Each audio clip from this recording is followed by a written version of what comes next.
80% de ce nouveau contenu ne sera qu'un feu de paille. Est-ce que tu tiendras le rythme? J'ai une question pour toi aujourd'hui. Qu'est-ce qui te pousse à créer du contenu?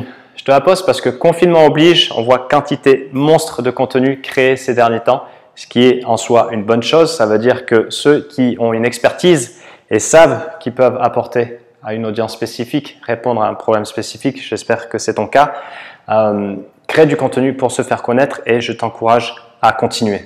Par contre, il y a quelques points à comprendre et à bien intégrer. La création de contenu, c'est une stratégie long terme. Là, confinement oblige, les personnes sont en train d'en créer en se disant que yes, ça va amener des résultats rapidement. C'est possible, mais si après tu ne continues pas dans cette logique, tout ce que tu vas créer aura servi à rien. Parce que croire que poster 2 fois sur son profil Facebook ou 3 vidéos sur YouTube ou 2 articles sur son blog pour attirer à soi des prospects et potentiellement des clients, c'est se mettre un doigt dans l'œil. Rien n'est moins vrai. Parce qu'une stratégie de contenu, ça ne se décide pas en couchant comme objectif « je veux X euros d'ici 6 mois ou d'ici 12 mois ». Ça sera la conséquence. Une stratégie de contenu, comme son nom l'indique, c'est une stratégie où on s'engage à prendre des habitudes de création de contenu.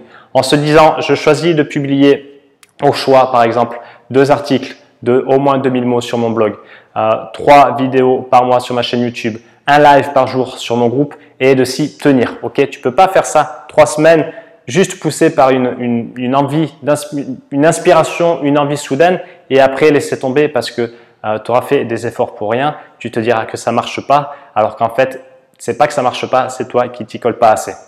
Donc là, je sais que je rends la création de contenu moins sexy d'un coup, je le sais, mais le sexy, ça donne rarement des résultats, sauf quand il y a des boom shorts sur Instagram, mais ça, c'est une autre histoire. Le sexy, les résultats, c'est une conséquence, c'est un effet. Et les causes, c'est quoi? Je vais te les donner. C'est de la régularité, c'est de la patience, c'est de l'amélioration. Est-ce que c'est chiant à mourir?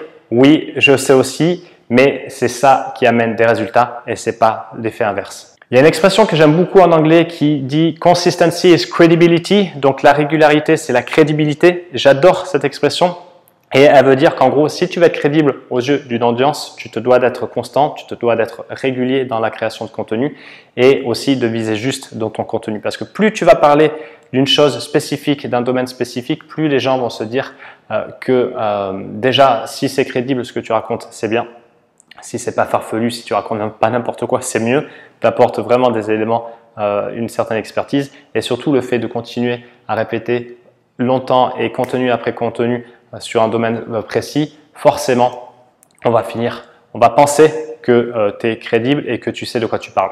Donc, est-ce que ça te parle, toi? Qu'est-ce que tu en penses de cette approche de création de contenu? Ça sera intéressant de savoir.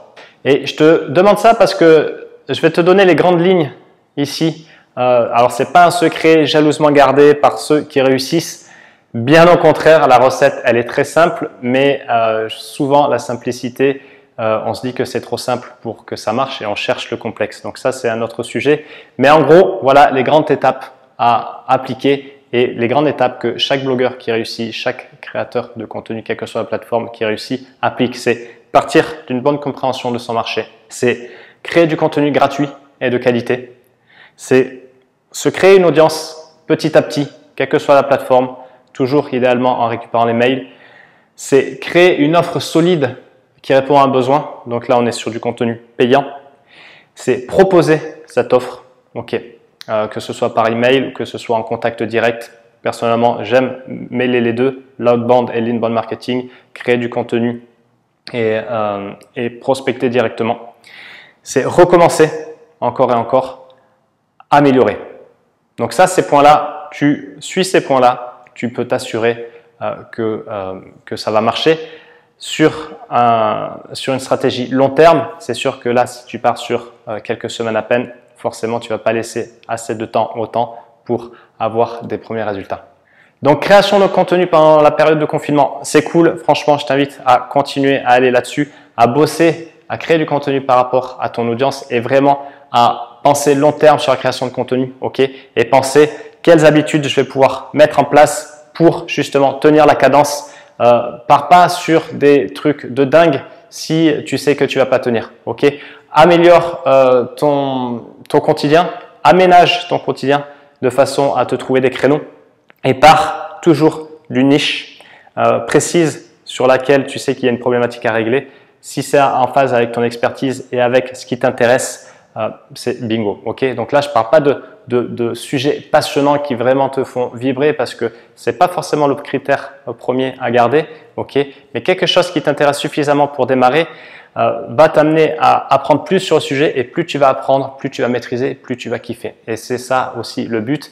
Donc, plus ton contenu sera bon et plus tu vas prendre de plaisir à le créer et donc plus tu vas te donner de chances de créer une audience, de capter des mails, de proposer ton offre et ainsi de vivre de ton contenu et de ton expertise. Voilà, c'était Alex, je te laisse pour aujourd'hui et je te dis à très vite. Salut!